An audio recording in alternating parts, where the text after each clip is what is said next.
आप भगवान को कभी कभी छेड़खानी करो कि महाराज आप सर्वसमर्थ हैं, सृष्टि करना भी जानते, पालन भी जानते, परले भी जानते, जीव को किसी भी योनि में भेजना जानते, लेकिन दो बात में आप असमर्थ हैं।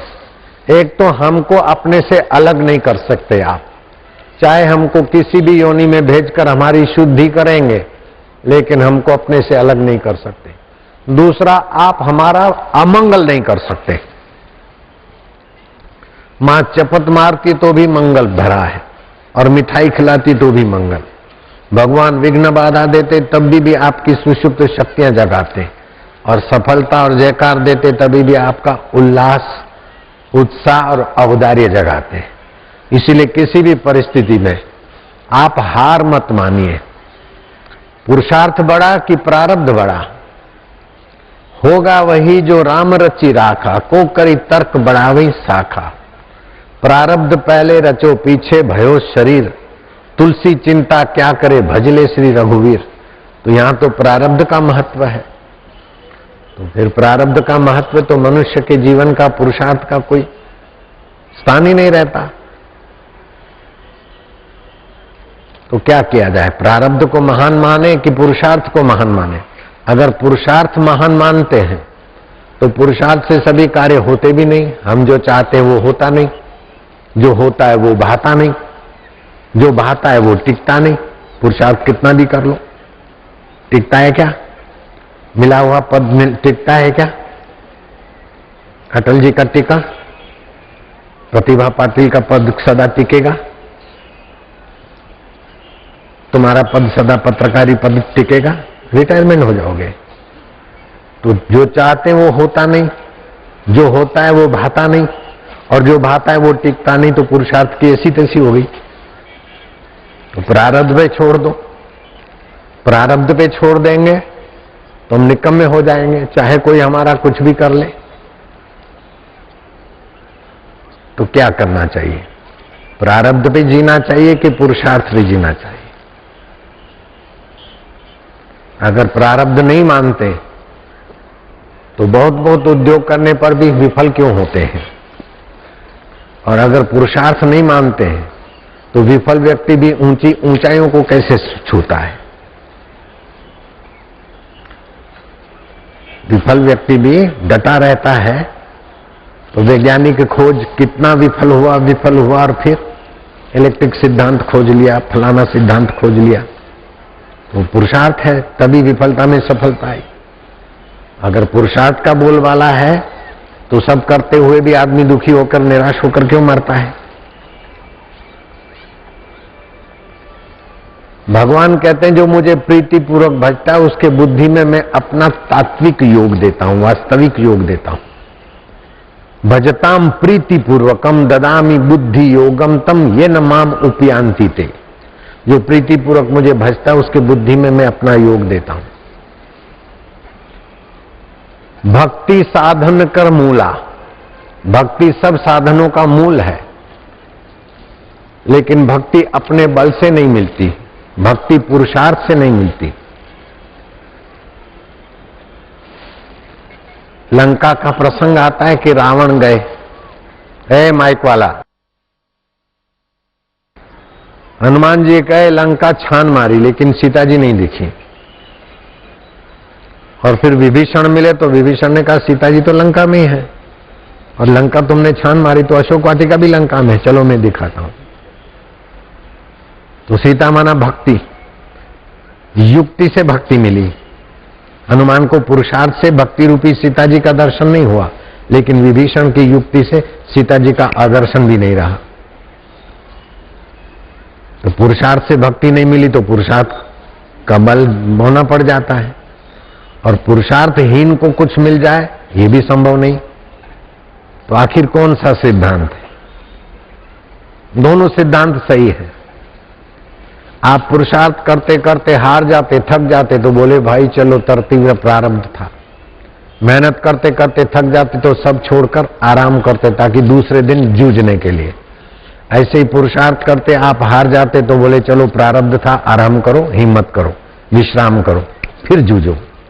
तो पुरुषार्थ का सिद्धांत भी अपनी जगह पर है, और प्रारब्ध का सिद्धांत भी अपनी जगह पर है।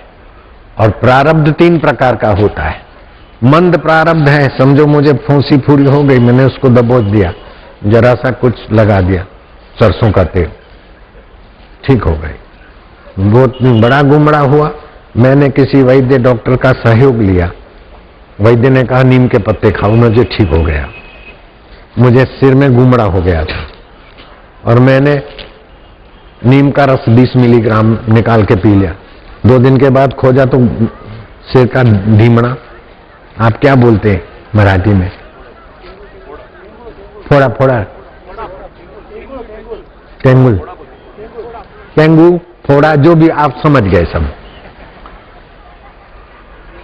अब डायबिटीज किसी को हो जाता है तो बोले क्या करे, भाग्य में है, इंश्योरेंस लेता रहे। नहीं, पुरुषार्थ करो, आधा किलो करेले के टुकड़े टुकड़े करके तसले में अपने पैरों से कुचलो, 10 दिन कुचलो, 50 से 60 मिनट, मुंह कड़वा होने लगेगा, डायबिटीज चला जाएगा, इंश्योरेंस फेंक दो, नहीं लो।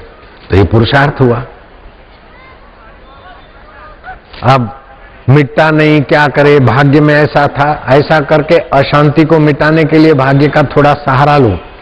और तर तीव्र प्रारब्ध है तो भाग्य के अनुसार होता है, लेकिन पुरुषार्थ करो कि भाग्य मंद है, परिस्थिति विपरीत है, मृत्यु या विघ्न बाधा है, आंधी तूफान है जीवन में, फिर भी उसके पीछे उस शिव की कृपा है। कितनी भी आंधी तूफान आए वो हमें मजबूत बना के जाएंगे। क्या ख्याल है? जिसके जीवन में दुख, आंधी तूफान, विरोध नहीं आया, वो आदमी एकदम ढीला ढपला हो जाएगा। जन्मते ही, जन्म लेने के नाम से माँ बाप को जेल में जाना पड़ा, ऐसा जीवन श्री कृष्ण का।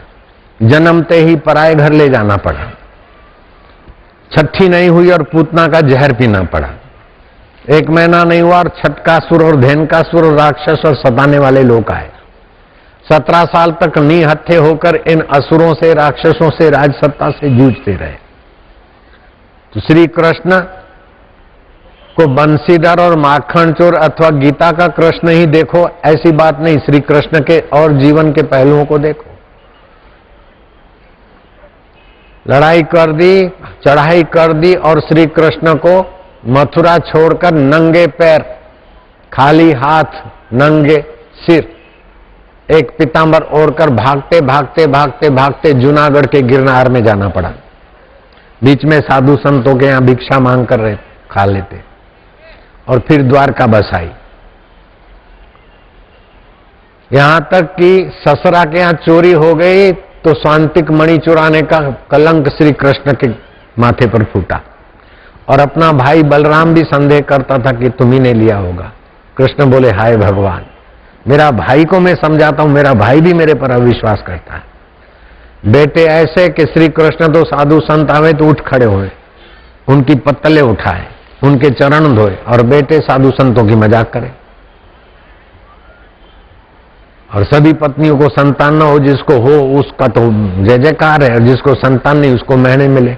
श्री कृष्ण का जीवन देखो तो कैसा विचित्र प्रारब्ध और विघ्न बाधाओं में जूझ रहा है।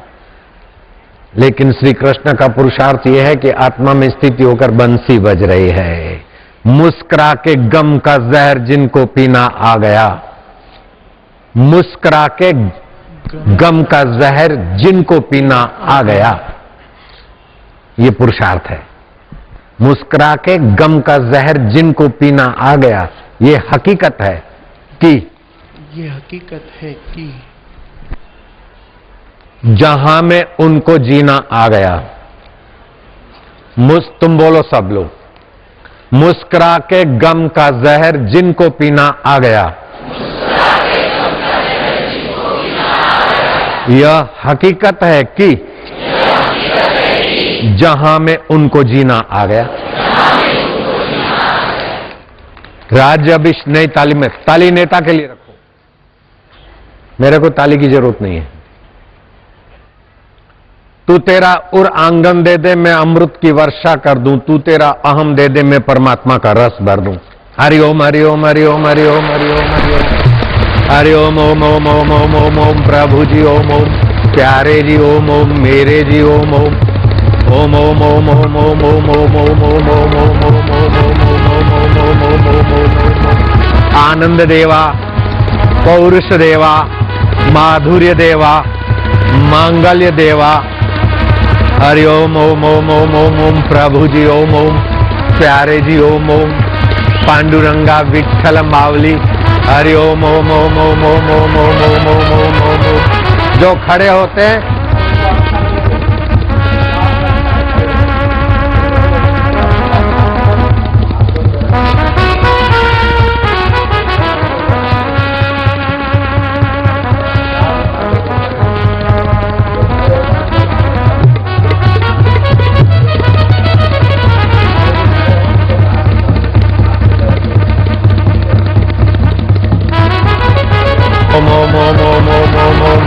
ये पुरुषार्थ है। प्रारब्ध के अंक को मिटाने की ताकत पुरुषार्थ में है। प्रारब्ध के दुख को मिटाने की ताकत पुरुषार्थ में है और पुरुषार्थ को के अहम से बचाने की ताकत प्रारब्ध को है। मैंने पुरुषार्थ किया, मैंने पाया, नहीं, इसमें ईश्वर का सहयोग है। पूर्व की प्रारब्ध है, अभी का उचित पुरुषार्थ है। तो प्रारब्ध भी मानना पड़ता है, पुरुषार्थ भी मानना पड़ता है और उचित साधन का सहयोग भी लेना पड़ता है। सतशास्त्र और संतों के प्रेरणा से जो पुरुषार्थ करता है वो प्रारब्ध की रेख को मेख मार देता है। हे राम जी, पुरुषार्थ तो ऐसा करो कि सतशास्त्र और संत के सम्मत पुरुषार्थ। पुरुषार्थ किसको बोलते हैं? अज्ञानी निगुरे लोग किसी को कपट से, छल से, दल से, दावे से नोच नोच के धन के ढेर पे बैठ के बोले बड़ा पुरुषार्थी है, बड़ा उद्योगपति है। हजारों गरीब माइयों के चक्की चलाने की रोजी और स्वास्थ्यप्रद आटा छीनकर मिल का मालिक हो गया, फ्लोर मिल का मालिक। ये पुरुषार्थ है। हजारों तेलियों का रोजी रोटी छीनकर तेल की मिल का मालिक बन गया। हजारों छोटे छोटे दुकानदारों के मुंह की रोटी छीनकर बड़ा मॉल का मालिक बन गया। ये पुरुषार्थ नहीं है, ये तो शोषण है, प्रकृति अर्थ है। पुरुषार्थ तो यह है कि सबके दिल में दिलबर है, सबकी उन्नति, सबका मंगल और सबके मंगल में अपना परम मंगल जगाना, ये पुरुषार्थ है। बाकी सब प्रकृति अर्थ है। लोगों को पटा पुटा के वोट लेके नोच नोच के देश परदेश में पैसे रख दिए, बड़ा पुरुषार्थी नेता है। 50 मिलियन तो स्विस बैंक में है, 25 मिलियन फलानी जगह पर है, 5 मिलियन का ये मकान है इसका। स्विट्जरलैंड में मैंने देखा था मकान। ये पुरुषार्थ मानते मूर्ख लोग। वास्तव में ये प्रकृति अर्थ है। प्रकृति की चीजों को इकट्ठा करके बड़ा बनना, ये प्रकृति अर्थ है। और ऐसा प्रकृति अर्थ का तो रावण जैसा सोने की लंका कोई नेता बना नहीं सकता। मैं चैलेंज करता हूं। रावण ने कैसा प्रकृति अर्थ किया था और दुनिया के सारे विज्ञानी रावण के तथाकथित पुरुषार्थ के आगे बबलू हो जाते हैं। रावण का ऐसा पुरुषार्थ था कि समुद्र को खाराश रहित बनाना आज का विज्ञानी सोच भी नहीं सकता। रावण के पास वो प्लानिंग था। अग्नि को धुआं बिना की बनाने का रावण के पास प्लानिंग था। मरते समय रावण ने कहा मेरे पास ये था, लेकिन अच्छा काम करने में बाद में करूंगा और मजा लूंगा अभी। ये हो गया मेरी गलती। यहां मेरे को पुरुषार्थ करना चाहिए था, अच्छे काम को लग जाना चाहिए था। अच्छा काम रख दिया कि जो होगा भाग्य में, और बुरा काम करने में मैंने पुरुषार्थ किया। ये पुरुषार्थ मेरे को फंसाने वाला हुआ। तो पुरुषार्थ भी हो, लेकिन संत और शास्त्र सम्मत पुरुषार्थ। अभी तो सारे दुनिया के लोग पुरुषार्थ कर रहे हैं और पहले से ज्यादा अशांति है, पहले से ज्यादा झगड़ा है, पहले से ज्यादा असुरक्षा है, पहले से ज्यादा बीमारी है। क्या झक मारा पुरुषार्थ करके?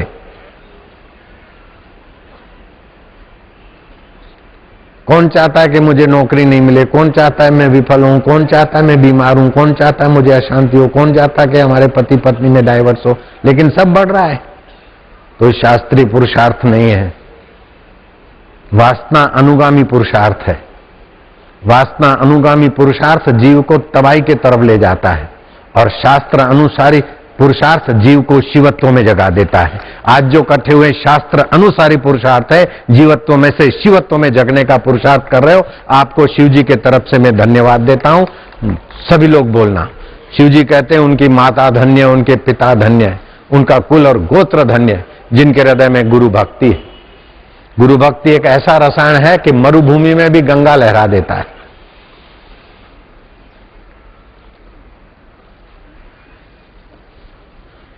पतझड़ में भी बसंत ले आता है, आंधी तूफान में भी ऐसे सुंदर सुहावनी ऑक्सीजन को प्रकट कर देता है, हारे को हिम्मत देता है और सफल को अहंकार शून्य बनाता है। मेरी सफलता देखो, क्या लाखों लाखों आदमी है, तुमको लगता है कि मेरे में अहंकार आ गया? अहंकार आता तो 4 दिन में थक जाता।